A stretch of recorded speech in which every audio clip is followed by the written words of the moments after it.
हरे कृष्णा, राधे राधे। नमस्कार दोस्तों, आज के इस वीडियो में हम जानेंगे साल 2026 में कामदा एकादशी का व्रत कब किया जाएगा, दिन वार क्या होगा, पूजा का शुभ मुहूर्त जानेंगे, पारण का शुभ मुहूर्त और पारण की विधि भी जानेंगे। इसके साथ ही एकादशी के व्रत में हमें कौन कौन से नियम का पालन करना चाहिए वह तो अवश्य ही जान लीजिए, ताकि कभी भी एकादशी का व्रत आप करें तो आपसे कोई गलती ना हो, क्योंकि एक छोटी सी भी चूक आपकी सारी मेहनत पे पानी फेर देता है। आइए वीडियो को स्टार्ट करते हैं। नमस्कार दोस्तों, कैसे हैं आप सभी।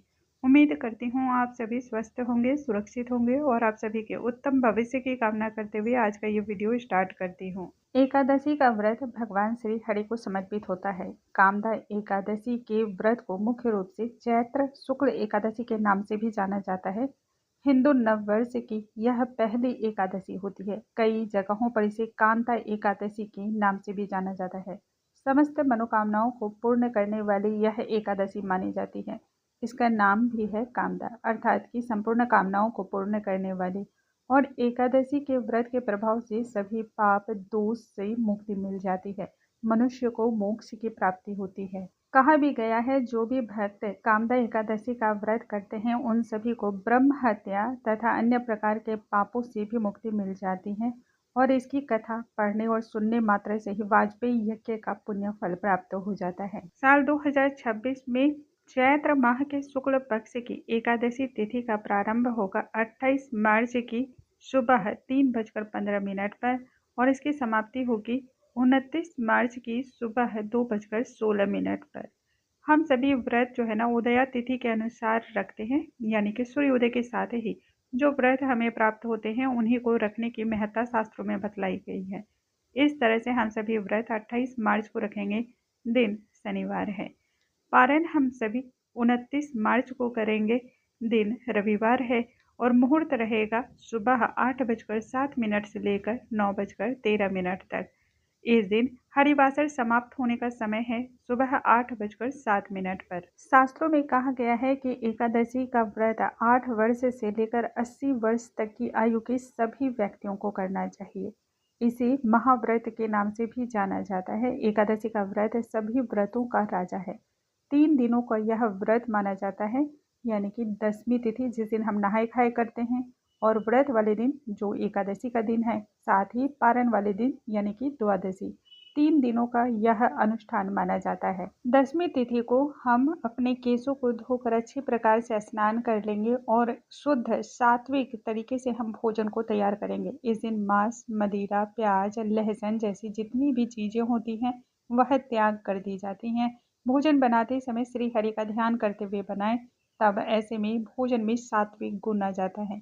व्रत का मतलब होता है भगवान की उपासना करना, अपने आप को भगवान के प्रति समर्पित कर देना।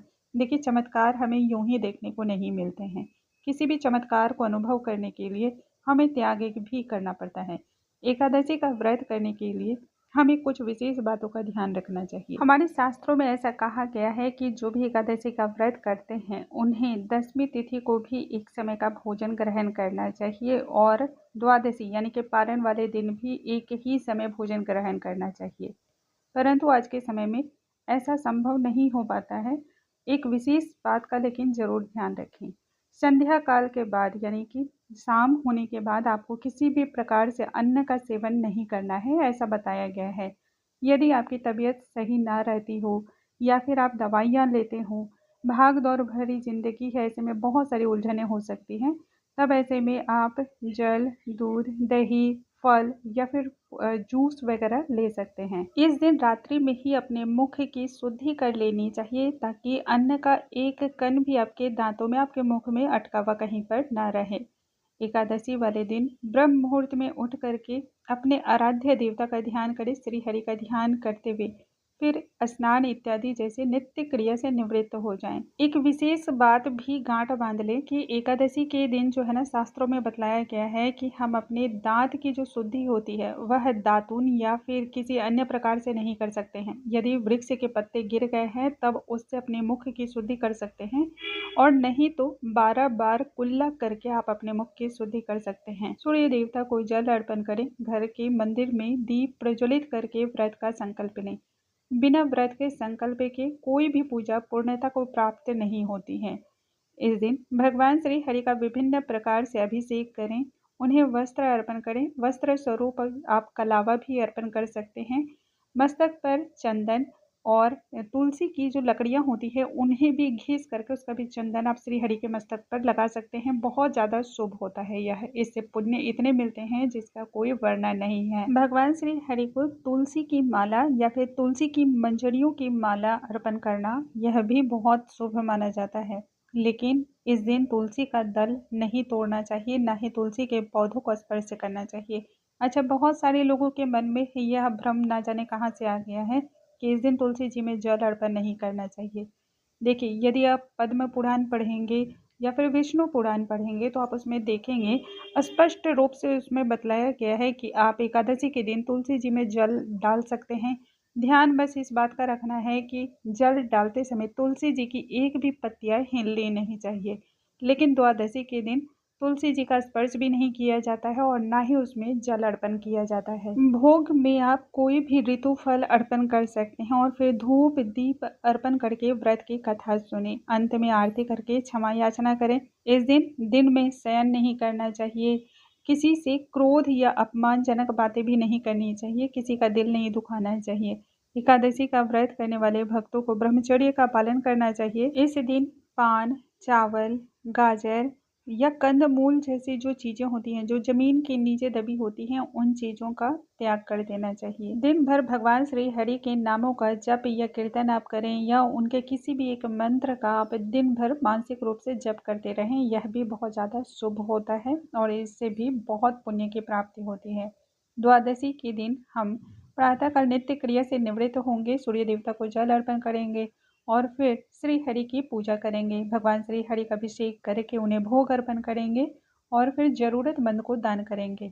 ज़रूरतमंद को यथासंभव आप दान करें, जो भी आपकी शक्ति सामर्थ्य है। योग्य ब्राह्मण को दान करना चाहिए, अन्न का या फिर वस्त्र इत्यादि का, जो भी आपका शक्ति सामर्थ्य है ना, देखिए उसके साथ ही आपको दान करना चाहिए। जो आपकी शक्ति नहीं है वैसे दान का कोई मतलब भी नहीं रह जाता है। दान करने से जो है ना आपकी व्रत पूर्ण होती है। यदि व्रत में कोई त्रुटि हो जाती है, भूल चूक हो जाती है तो वह भी क्षमा हो जाती है। दान करने के पश्चात आपने भगवान श्री हरि को जो भोग लगाया है उसी से हम अपने व्रत का पारण करेंगे। पारण के मुहूर्त पर ही करना चाहिए, इस बात का भी आप ध्यान रखें। यदि पारण को सही मुहूर्त पर ना किया जाए तब व्रत से मिलने वाले फल नष्ट हो जाते हैं। उम्मीद करती हूँ आज का ये वीडियो आपको बहुत पसंद आया होगा। ऐसी और भी जानकारी के लिए हमारे चैनल पे बने रहें। अगले वीडियो में हम नई जानकारी के साथ फिर से मिलेंगे। तब तक के लिए नमस्कार दोस्तों।